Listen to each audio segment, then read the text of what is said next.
नमस्कार दोस्तों, आप सभी का स्वागत है। दोस्तों, एक बार यमराज और चित्रगुप्त यमलोक में बैठकर बात कर रहे होते हैं।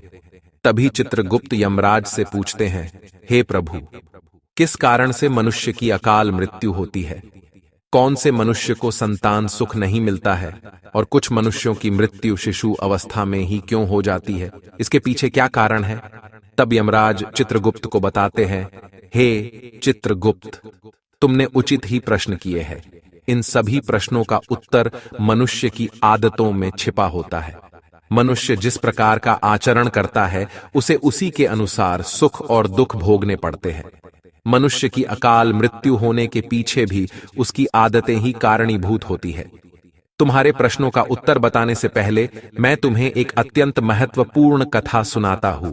इस कथा में तुम्हें तुम्हारे सभी प्रश्नों के उत्तर मिल जाएंगे, इसीलिए तुम इस कथा को ध्यान से जरूर सुनना। तो दोस्तों, यमराज ने चित्रगुप्त को जो कथा सुनाई है, हम वह आप सभी को सुनाने जा रहे हैं। इस कथा में मनुष्य के आचार विचार, अच्छी और बुरी आदतें तथा जन्म मृत्यु के विषय में बहुत ही महत्वपूर्ण ज्ञान दिया गया है। इस ज्ञान को कभी आधा अधूरा नहीं सुनना चाहिए। तो चलिए बिना देरी किए शुरू करते हैं। यमराज कहते हैं, हे चित्रगुप्त, किसी समय की बात है, मध्य देश में एक अत्यंत सुंदर नगरी थी। उस नगरी में एक धनवान सेठ रहा करता था, जिसका नाम था आत्माराम। आत्माराम बहुत ही मेहनती था। उसने अपनी मेहनत से सारा धन इकट्ठा किया था। उसका बहुत बड़ा व्यापार था और साथ ही उसके पास बहुत सारा खेत था। पूरे नगर में आत्माराम जितना धनी इंसान कोई नहीं था। सौभाग्य से आत्माराम के 3 पुत्र थे और 2 पुत्रियां थीं। आत्माराम के सभी पुत्र पुत्रियों का विवाह हो चुका था। आत्माराम के 3 बेटे उसी के साथ रहते थे और उसके कामकाज में उसकी सहायता करते थे। आत्माराम का बड़ा बेटा किशन बहुत ही समझदार और बुद्धिमान था। वह अपने पिता के सारे काम संभालता था। छोटा बेटा गणेश भी खेत देखता था और खेत के सारे काम करता था, और तीसरा सबसे छोटा बेटा पढ़ाई करता था। आत्माराम के दोनों बेटों का विवाह हो चुका था और कुछ समय बाद पढ़ाई खत्म होने पर उसने उसके छोटे बेटे का भी विवाह करा दिया और उसे भी अपने व्यापार में काम पर लगा दिया। भगवान की कृपा से सब कुछ ठीक चल रहा था। कई वर्ष बीत गए। आत्माराम के बेटों ने उसके व्यापार को और बढ़ा दिया, और जब आत्माराम की मृत्यु का समय निकट आया तो उसने संपत्ति का बंटवारा करने का सोचा और अपने 3 बेटों को बराबर हिस्सा करके उसने अपनी सारी संपत्ति 3 बेटों के नाम कर दी और बड़ी ही प्रसन्नता से उसने मृत्यु को गले लगा लिया। आत्माराम की मृत्यु के बाद उसके 3 बेटे अपने अपने हिस्से में मिली संपत्ति को संभालने लगे। ऐसे ही समय बीतता गया। आत्माराम के बेटे अपने अपने घर पर हर साल अपने पिता का श्राद्ध करते थे और नदी में जाकर तर्पण भी करते थे, जिससे आत्माराम की आत्मा को शांति मिले। आत्माराम के बड़े बेटे को 3 अत्यंत सुंदर पुत्र की प्राप्ति हुई। फिर छोटे बेटे को 2 पुत्र और 1 पुत्री हुई, लेकिन सबसे छोटे बेटे को कोई संतान नहीं हुई। बहुत साल बीत गए, लेकिन सबसे छोटे बेटे को कोई संतान नहीं हो रही थी। उसने कई उपाय भी किए, लेकिन उसे कभी संतान सुख नहीं मिला, जिस कारण से वह सदा ही दुखी और निराश रहने लगा। कुछ साल बीतने के बाद आत्माराम के छोटे बेटे की तबीयत अचानक खराब हो गई और वह बीमार रहने लगा। उसने अपनी बीमारी के इलाज में अपने पास की सारी जमा पूंजी खर्च कर दी। वह दूर दूर से वैद्यों को बुलाकर अपना इलाज करवाता था। बीमारी के कारण वह अपने कामकाज पर ध्यान नहीं दे पा रहा था, इसीलिए उसकी परिस्थिति और भी अधिक खराब होने लगी थी। उसने कई बार अपने भाइयों के पास मदद मांगी और उनसे उधार पैसे लेकर जीवन का गुजारा करने लगा था। कई वैद्यों को दिखाने के बाद भी उसकी बीमारी ठीक नहीं हो रही थी, जिस कारण से वह बहुत दुखी रहने लगा था। उसके भाई भी अब उसकी मदद करके थक चुके थे, लेकिन अब उन्होंने भी उसकी मदद करना बंद कर दिया, क्योंकि वह अपने बड़े भाइयों से ठीक से बर्ताव नहीं करता था। वह अपने भाइयों की उन्नति देखकर जलने लगा था और उनसे द्वेष करने लगा था, जिस कारण से वह और भी अधिक दुखी रहने लगा था। फिर एक दिन अचानक उसकी मृत्यु हो गई और फिर यम के दूत उसे लेने के लिए उसके पास आ गए। यम के दूत उसे घसीटते हुए यमलोक लेकर जाने लगे। फिर यमलोक पहुंचने पर उसे यमराज के सामने लाकर खड़ा कर दिया गया। वहां पर जाने के बाद वह छोटा बेटा रोता हुआ यमराज से पूछने लगा, हे यमराज, मैंने ऐसा कौन सा पाप किया है जिससे मुझे ये दिन देखने पड़े। मैं तो कितना अच्छा भला इंसान था, लेकिन किस कारण से मुझे अचानक रोगों ने ग्रसित कर दिया? किस कारण से मेरा सब कुछ नष्ट हो गया? ऐसा मैंने कौन सा पाप किया है? फिर यमराज कहते हैं, अरे मूर्ख, तूने अपने जीवन में बहुत पाप किए हैं। तेरी बुरी आदतों के कारण ही तुझे ये दिन देखने पड़ रहे हैं। तेरी अकाल मृत्यु का कारण भी तू खुद ही है। अब मैं तुम्हें बताता हूं कि तूने शास्त्रों के कौन से नियमों का उल्लंघन किया है, जिस कारण से तेरी दुर्दशा हुई है।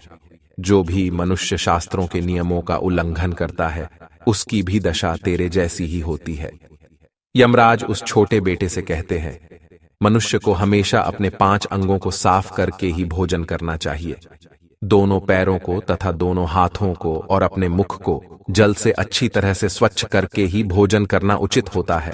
इससे मनुष्य के शरीर से रोग दूर रहते हैं और व्यक्ति दीर्घायु बन जाता है। किंतु तूने तो बिना स्नान किए ही भोजन किया है। यमराज कहते हैं, भोजन शुरू करने से पूर्व उस भोजन के लिए भगवान को धन्यवाद देना चाहिए और संसार के समस्त प्राणियों को भोजन प्रदान करने की प्रार्थना करनी चाहिए। इस प्रकार से अन्न देवता को प्रणाम करके भोजन करने से मनुष्य को कोई पाप नहीं लगता है। लेकिन तूने ऐसा कोई भी कार्य नहीं किया। तूने कभी ईश्वर का धन्यवाद नहीं किया।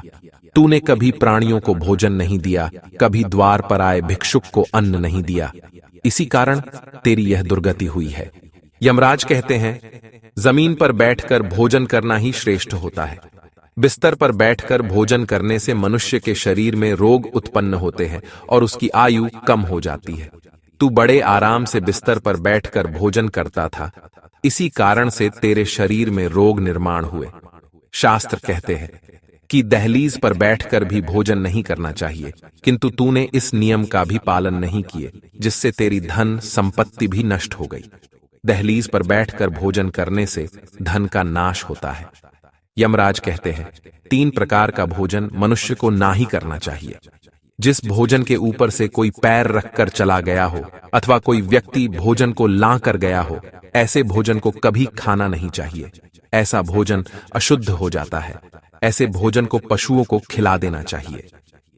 दूसरों के द्वारा लांघा गया भोजन खाने से मनुष्य की आयु कम हो जाती है और उसके शरीर में भिन्न भिन्न प्रकार के रोग उत्पन्न होते हैं। यदि भोजन में बाल निकल आता है तो ऐसा भोजन त्याज्य हो जाता है। यदि अन्न में बाल निकलता है तो उसे ईश्वर को कभी प्रसाद के रूप में नहीं चढ़ाना चाहिए और ना ही स्वयं खाना चाहिए। ऐसा भोजन प्रेतों को प्राप्त हो जाता है। यमराज उसे कहते हैं, दूसरों के लिए परोसा हुआ भोजन भी नहीं खाना चाहिए। जो मनुष्य दूसरों का भोजन छीन के खाता है अथवा किसी को बिना दिए ही स्वयं उस अन्न का उपभोग करता है, उससे देवी अन्नपूर्णा रुष्ट हो जाती है। भोजन सभी में बांटकर खाना चाहिए। दूसरों के हिस्से का भोजन करने से मनुष्य के पुण्य कर्म नष्ट हो जाते हैं, लेकिन तूने इनमें से किसी भी नियम का पालन नहीं किया। इसी कारण से तेरी आयु कम हो गई। शास्त्रों के अनुसार दिन के समय में मनुष्य को उत्तर की ओर मुख करके मल मूत्र का त्याग करना चाहिए। यदि रात्रि के समय मल मूत्र का त्याग करना हो तो दक्षिण की ओर मुख करके करना चाहिए। मल मूत्र का त्याग करते समय हमेशा अपने सिर को ढककर रखना चाहिए। किसी भी पेड़ के नीचे, कुएं के पास, नदी के किनारे के पास, गौशाला के पास, देव मंदिर, अग्नि के पास तथा शमशान भूमि के पास कभी मल मूत्र का त्याग नहीं करना चाहिए। शास्त्रों में कहा गया है, खड़े होकर भी मल मूत्र का त्याग नहीं करना चाहिए। इससे शरीर में रोग और विकार निर्माण होते हैं। इसके साथ ही पूरी तरह से निर्वस्त्र होकर भी मल मूत्र का त्याग नहीं करना चाहिए। चलते चलते कभी पेशाब नहीं करना चाहिए। इससे जीवन में दुर्भाग्य आता है। जूते पहनकर, छाता लगाकर भी मलमूत्र का त्याग करना अनुचित माना जाता है। कभी भी किसी स्त्री, गुरु, देवता, मंदिर और पानी की तरफ मुख करके आकाश में ग्रहों को देखते हुए मलमूत्र का त्याग करना अनुचित होता है। रात्रि में चंद्रमा और अग्नि की तरफ देखते हुए भी मलमूत्र का त्याग नहीं करना चाहिए। इससे जीवन में दुख और संकट आते हैं। मलमूत्र का त्याग करने के बाद उस भाग को स्वच्छ करना चाहिए तथा अपने हाथों को भी जल से शुद्ध करना चाहिए। मलमूत्र का त्याग करने के बाद किसी दीवार पर साफ नहीं करना चाहिए। इससे पशु के रूप में जन्म प्राप्त होता है। मलमूत्र का त्याग करने के बाद उसे अच्छे से ढक देना चाहिए और उस पर मिट्टी डालनी चाहिए ताकि कोई पशु उसे खाए नहीं। यमराज कहते हैं, मनुष्य को कभी निर्वस्त्र होकर स्नान नहीं करना चाहिए, इससे पितृदेव रुष्ट हो जाते हैं। पितृदेव रुष्ट हो जाने पर मनुष्य अपना सब कुछ खो बैठता है, किंतु तूने सदैव ही निर्वस्त्र होकर ही स्नान किया है, जिस कारण से तेरे पितृ भी तुझसे नाराज थे। इस प्रकार से यमराज उस छोटे बेटे को बहुत सारा ज्ञान देते हैं और यमदूतों से कहकर उसे नरक ले जाने की आज्ञा देते हैं। तो दोस्तों, इस प्रकार से मनुष्य को कभी शास्त्रों के नियमों का उल्लंघन नहीं करना चाहिए। यमराज ने चित्रगुप्त को जो ज्ञान दिया है वह अत्यंत महत्वपूर्ण है। उम्मीद है आपको यह जानकारी अच्छी लगी होगी। वीडियो को लाइक जरूर करें। ऐसी ही आध्यात्मिक जानकारी वाले वीडियो देखने के लिए चैनल को सब्सक्राइब करें और कमेंट में जय श्री कृष्ण अवश्य लिखें। आप सभी का धन्यवाद।